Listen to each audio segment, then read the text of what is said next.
അപ്പൊ തുടങ്ങാല്ലേ?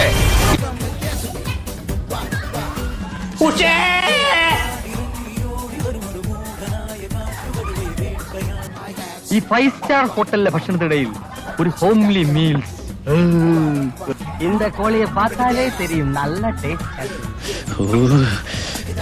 എനിക്ക് പ്രാന്ത. ഇതെല്ലാം എങ്ങോട്ട് പോകുന്നു? ഭക്ഷണ കാര്യത്തിൽ ഒരു മെജീഷ്യൻ ആണല്ലേ? തീറ്റിക്ക് അങ്ങനെ നേരവും കാലവും വല്ല ഉണ്ടാ? ഈ നാട്ടിൽ പട്ടിണിയുടെ ഒരു കുറവേ ഉണ്ടായിരുന്നുള്ളൂ, അത് അവരായിട്ടങ്ങ് തീർത്തു. ഇങ്ങനെ ആക്രാന്തം കാട്ടാതെ മകളെ, മെല്ലത്തിന്റെ മകളെ. ഇവന്റെ വയറ്റില് കൊക്കോ പുഴുവല്ല, കൊക്കോ പാമ്പാന്നാ തോന്നുന്നു. നീയൊക്കെ കണ്ണൂച്ച് പഴയ പോലെ ഒന്നും കഴിക്കാൻ പറ്റണ്ടായി. ചേട്ടാ 2 plate mutton fry. G sir. എന്താണെന്നറിയില്ല ചേച്ചി, ഇപ്പൊ എത്ര കഴിച്ചാലും വിശപ്പില്ല. ആർത്തി കൂടിട്ടോ. ഈ പ്രായത്തിലുള്ള പിള്ളേരൊക്കെ നന്നായിട്ട് ആഹാരം കഴിക്കണം. ശരിയാ, അങ്ങനെയാണ് ഇതെല്ലാം കൂടെ പൊതിഞ്ഞിട്ടാ ഞങ്ങൾ വീട്ടിൽ കൊണ്ടു ചെന്നോളാം അല്ലേ? ജോലി ഉണ്ടാവാന്നുള്ളതല്ലേ പ്രധാനം. അതെന്തായാലും എന്താ ഉണ്ണുന്നത് ഒരു ജോലിയാ. വിശപ്പ് മാറുന്നില്ലെങ്കിലേ വല്ല കാലിത്തീറ്റയോ പിണ്ണാക്കോ കാടിയോ എന്തെങ്കിലുമൊക്കെ കലക്കിക്കൊണ്ട് കൊടുക്കാം. 10 കൊണ്ട് നിറയട്ടെ. തിന്നു മുടിക്കാൻ മാത്രമായിട്ടുണ്ട് ജന്മ. നിങ്ങൾ വേറെ തല്ലി പിടിക്കല്ലേ? 2 പേരും കൂടി ഇങ്ങോട്ട് വിളിപ്പിക്കോ, ആ പ്രശ്നം പോവാട്ടെ. ആഹാരം കഴിക്കുന്ന എങ്ങനെയെന്ന് മാമൻ കാണിച്ചു തരാം. ഇങ്ങനെ വയറ് നിറച്ച് ആഹാരം കഴിക്കാനുള്ള യോഗം ഉണ്ടാവണേ. ആക്രാന്തം കാണിക്കാതെ. ഇത് ആരും എടുത്തോണ്ട് പോകുന്നില്ല. ഒന്ന് പതുക്കത്തില്ല. ജീവിതത്തിൽ ഒരിക്കലും മറ്റക്കാത്തൊരു പരിപാടി ഉണ്ട് ഊണ് കഴിക്കല്. ഇപ്പൊ ഞാൻ എത്ര പേർത്തില്ലേ, എനിക്കൊരു ബോറടി.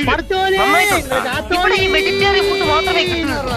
Chicken 65, tandoori 25, mutton 85. ഇതൊക്കെ കഴിച്ചാണ് ഞാൻ എന്റെ ബോഡി മെയിൻറ്റെയിൻ ചെയ്യുന്നത്.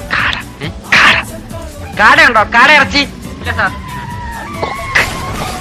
കൊക്കുണ്ടോ? കൊക്കിറച്ചി. നീ നമ്മുടെ മോനെ കൊണ്ട് അകത്ത് വയ്ക്കോ, ഇല്ലെങ്കിൽ ചിക്കനാണെന്ന് പറഞ്ഞ് നമ്മുടെ ചെക്കൻ അവൻ തിന്നും. ഞാനും അങ്ങനൊന്നും കഴിക്കാറില്ല, പിന്നെ കഴിക്കുമ്പോ കഴിച്ചോണ്ടേ ഇരിക്കും. അത് കഴിപ്പ് കണ്ടപ്പോഴേ മനസ്സിലായി.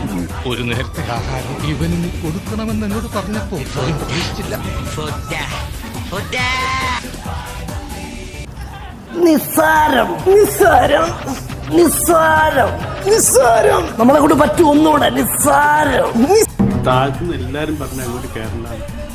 കൗതുക ലേശം കൂടുതൽ. തിന്നാൻ പറ്റണില്ല. തപ്പ് ഓർഡർ പോലെ ചങ്ക് കയറുന്നുണ്ടുണ്ടുണ്ടും പിടയ്ക്കുക.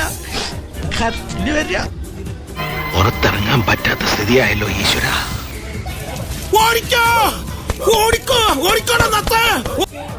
കണ്ടോ, വലിയ പണക്കാരാണെന്ന് തോന്നുന്നു. എന്തൊരു തീറ്റയാണ്. ഇവിടെ കഴിക്കാൻ വേണ്ടി വന്നതാണോ, കളിക്കാൻ വേണ്ടി വന്നതല്ലേ? അതെ അതെ അതെ അതെ.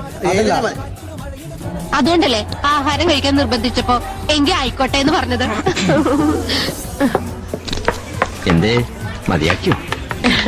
ഞാൻ വളരെ കുറച്ചേ കഴിക്കാറില്ലേ, അത് കണ്ടപ്പോഴേ തോന്നി.